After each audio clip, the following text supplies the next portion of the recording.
Okay, hello, my name is Justice. Welcome to my channel. We're back. I have no idea. I have a meeting like 20 minutes ago on something similar to Zoom. I mixed up the days. I thought it was tomorrow. So I was in the shower when it was supposed to start. So now I need to quickly log in. I need to make an account. I didn't make an account because it's not Zoom. It's something totally different. I need to finish my hair. Because like I said, I just got out of the shower. I need to quickly make an account, log in. Oh my gosh. I cannot believe I did that. I'll brush my hair once I get signed in and everything. I can't believe I did that. I 100% thought it was Tuesday. I got out of the shower. I was gonna get dressed, just play Animal Crossing basically, and I get a call. It's just like, hey, are we still like doing the video? Because that's today. And yeah, we are. I am so sorry. I'm just using like the camera or on my computer to fix up my hair before she gets here. I'm so embarrassed. Oh my gosh. Okay, so we did say 20 minutes, like 16 minutes ago, so she might be a bit, but I can't believe I did that. Oh my gosh. I feel so bad. Okay, well, I'll be back when she comes on, because I don't know when she'll be on. Probably soon, but you know, I'll be back. Something happened, and we weren't able to connect. I don't know. I'm trying to figure it out. Hello there. Hey. How are you? I'm good. How are you? Really good, thank you. Sometimes video is kind of a pain to log into. I'm glad we're able to see each other. How's your day going? Pretty good. Good, wonderful. Justice, my name I'm a social worker and I work at the LGBTQ Wellness Center. This is an intake appointment for Wellness Center services. I know we had a referral for you from Dr. So normally what we do during these appointments is talk a little bit about your goals for your healthcare, your mental health, and your social transition or your gender identity. Usually the appointments take about 25 minutes. Does that sound okay? Yep. Perfect, wonderful. Justice, do you have your Alberta Healthcare card with you today? I don't. I'll see if I can grab it. Just give me a second. Yeah. Perfect. Can you hold it up to the camera for me? Lovely. And can you read the number out to me? Thank you. And may I ask your address? And the postcode? Thank you. And Justice, what pronouns do you use? He, him. I use she, her. Wonderful. So Dr. Petrick put through a referral to an endocrinologist asking for you to be connected with a process to go into testosterone. Mm-hmm. And also mentioned that you're exploring a hysterectomy. Yep. Is that correct? Mm-hmm. Okay. Do you have other medical goals right now? Like for transitioning or just Yeah. I want to get top surgery as well, but that's pretty much all I've really thought about. Okay. Do you have a family doctor? Yes. Who do you see? I honestly don't know his name at the top of my head. Okay, where does he practice out of? Do you see that doctor for most of your medical care? Anytime I get like sick or anything, but for more like major things, because I have a heart condition, I'll go to the Stollery Hospital. And what is your age right now, Justice? 19. So they haven't transitioned you to the adult side yet for cardiac stuff? We're working on it, but it's been a long process. Okay, good. So you have a heart condition and it's monitored at the Stollery. Yep. Well, let me tell you a little bit about the process to get onto testosterone with our clinic. Okay. Although I referred you to endocrinology, most people in our clinic don't need to go to an endocrinologist. Most people just see a GP because our GPs consult with endocrinology. Okay. What I will look into is whether there's anything that might be complicating about your heart condition. Yeah. Is that what you think the doctor is thinking? I'm not sure, but I have asked a few people about it because I'm not sure, like, if it'll, or like what, like if something could happen with it, I guess. Yeah. Any complications? So I'll ask about that. I'll ask about it, and I'll just figure out who could see you sooner. That's another piece too sometimes. Okay. So typically the process in our clinic is a hormone readiness assessment, which is an interview. It usually happens over Medio with a doctor, where they ask you a little bit about what your goals are, what you already know about testosterone, a little bit more about your medical history, and then they would send you to have your levels checked. So they'd send you like a requisition for Dynalife to get some lab tests done. So what would the lab tests be? So it's a blood test, and there might also be a urine test, and it's to find out what your hormone levels are right now. Okay. So they can figure out how they're going to adjust that with testosterone. Okay. How do you do with lab tests? I'm not good with needles, like, at all, so... Okay, you know, I've never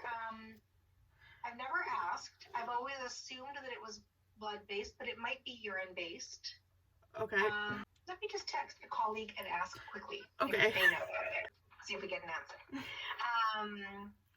Okay, so there would be that, and that's a piece of the testosterone process, is having levels checked, usually every 3 to 6 months. Okay. So, figuring out the ways that we can cope with that will be good. The other thing with testosterone is that it comes in different forms. Mm-hmm. And do you have any insurance coverage? I'm not sure. Okay. Do you usually get prescriptions covered by a parent or by an educational plan or anything? I think so, yeah. Okay. So usually testosterone will be covered under that. So important to mention your comfort or relative comfort with needles, because sometimes it's an injectable and sometimes it's a gel. Mm-hmm. Across the spectrum of our practice, we have needles, gels, creams, patches, and pills. For hormones, it's really wide ranging, but typically a gel or an injection for testosterone. Okay. So I'll ask about that. And then for the hysterectomy consult, what we would do is make an appointment with a gynecologist who works out of our clinic. This Dr. Skarenki has clinic once a month. So we get you in probably in March, I would guess, to have a conversation about hysterectomy. So this March? You'd have a meeting with the doctor, not a surgery, but like an intake and assessment with the doctor. Okay. Yeah. She's brand new to us. I actually haven't met her yet, and so I don't know when she's booking for in terms of surgeries. I know different surgeons or different doctors have admitting privileges at different hospitals. Hers is at the Grey Nuns, so it would depend on the availability of the hospital side of things. Okay. So you're going on hormones, hysterectomy. So to let you know that typically surgeons won't accept referrals for top surgery until you've been on hormones for a year, if you're going on hormones. Mm-hmm. And so what we would do is down the road, and I'll just make a note of this, we'd make an appointment for you over Medio with our nurse. Her name's Lovely, and is the person who does all of our surgical kind of wayfinding. So she doesn't make the decisions about whether you get surgeries, but she's the one who helps you get all the paperwork together to submit to the surgeon. Okay. And then you've seen Dr. and I believe received a diagnosis of gender dysphoria from Dr. Mm-hmm. Okay. Were you referred to Dr. through your GP or through the stollery? I honestly can't fully remember. Okay. I have been seeing a therapist for a couple years about gender issues. Okay. So it honestly was probably from there, but I can't 100% remember. While we're thinking about that, what's the name of the therapist that you see? Something, I can't remember.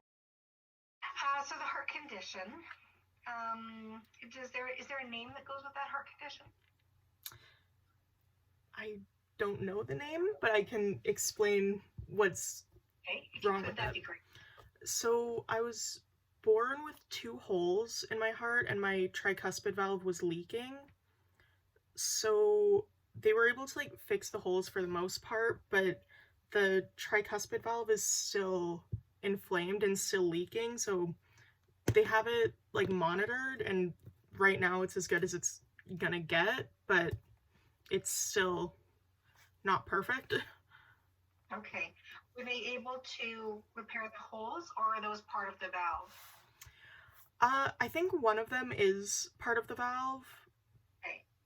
But the other one they were able to fix. Okay. So it's inflamed and leaking and monitored. Mm-hmm. Great. Any other medical conditions? No. Any prescriptions? No. We do this little wellness self-scale where we ask people about how well they feel in different parts of their life, whether they feel well, neutral, or not well, or if you like a visual, whether the traffic light is green, yellow, or red. Would it be okay if I went through that with you? Sure. Great. So the first one is food and eating. How well is that for you? Mostly good. Some days it is more like neutral, I guess, but... Do you have access to food? Yeah. How's sleep for you? Not good. Has that been the case for a long time? Yeah. I was briefly, like, I've been on and off melatonin since, like, 2nd grade, I think. So, it's been a long time. Okay. How's exercise? I don't exercise. How is substance use in your life? Smoking, alcohol, cannabis, or other drugs? I've taken edibles like twice total, but other than that, nothing. How would you rate your general physical health? It's pretty good. Would it be okay if I asked you a little bit about your social transition and gender identity? Mm-hmm. Just because I'm kind of an intermediary, I receive people in and then refer them to other services. I always want to make sure that I'm using your language to describe your life. Okay. Is there a label or a term or a series of terms that right now are a pretty good fit to describe your gender identity? I usually use trans, but I'm also like comfortable with non-binary. 'Cause I kind of feel like I'm between like being 100% binary and then being kind of nothing. Okay. So there's a little bit of flux there. Yeah. And when you think about yourself navigating the world as a trans non-binary person, what are some of your goals for your life? I honestly just want people to like look at me and see like someone more masculine, so I'm not like getting misgendered all the time. When you think about yourself and your life right now, who are some of the people who are able to show up and be really reliably supportive and to see you? Like in general, or in terms of the transition? In terms of the transition, in terms of your gender. I know my mom's really good with it, and then every friend that I've talked to has been really good with it as well. Do you have occupation right now? School or work or hobbies? Hopscotch group? I've been reading a lot more this year, or trying to, and I've been trying to work on some like different art projects, I guess, and in general I do kind of just write poetry a lot. Lovely. What are some of the places where you feel safe and seen? Mostly with my friends. I like the color scheme you've got going on in your room. Thanks. It's really nice. Okay. Would it be okay if I asked you a little bit about your mental health? Yep. Oh, sorry, one thing first, going through my list. Is there any help you're looking for with regards to your social transition or your gender identity? Not that I can think of, no. I will mention that one thing that we offer is a voice and mannerisms coaching program. which sometimes helps people to work towards some of those goals of having less incidents of misgendering. With people who are transmasculine, often a lot of their goals in terms of vocal change come from testosterone. Like there can be a real difference there. So typically we offer voice and mannerisms coaching if the person's seeking hormones after they've been on the hormones for a year. So just something to know about that we can look towards down the road in case it's something that you're looking for then. Okay. Would it be okay if I asked a bit about your mental health? Yep. Okay.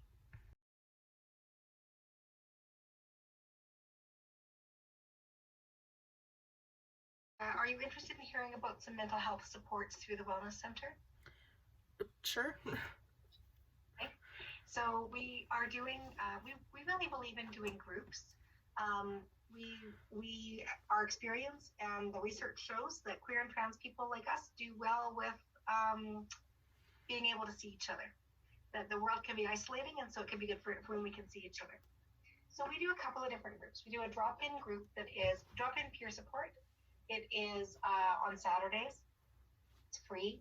It's a great group to drop into on a week when you got some support to give, or a great group to drop into on a week when you could use some support.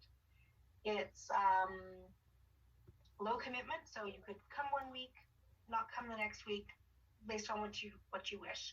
And it's a really diverse group, from 18 to 60 something, from very binary to very fluid identities. Does that sound like something that would be a good fit for you right now? Right now, probably not. And the other groups that we offer are a little bit more commitment. There's also over Zoom and facilitated, but we're looking for people to sort of commit for a few months, and for people just to be working on whatever they're working on with the support of each other and with a counselor. Does that sound like something you're seeking right now? Honestly, group stuff doesn't really appeal to me that much, so... Yeah, that's fair. So for right now, the things that I've made a note of, the services that I've made a note of are to connect you with a hormone readiness assessment, either with a GP or with an endocrinologist. And it may be both. Sometimes they'll do the first appointment with the GP, a family doctor, and then the follow-up appointment after the testing with the endo. Okay. And then a meeting with the gynecologist to discuss hysterectomy, and with the nurse to discuss the referral process to top surgery. Okay. And talking of that. The top surgery piece probably would come later in the year because you'd need to be on hormones for the year. Yeah. The hormone readiness assessment or endo, I would guess that you probably have that in early March. One of our GPs is away right now, and so we're just a little bit behind. And then the gynecologist, if we can't get you in for the February consult, it would be in March. Okay. Does that sound like what you were hoping for? Mm-hmm. Okay. If appointments aren't done on Medeo, sometimes they're done in person. Do you have an ability to come into Edmonton for an appointment?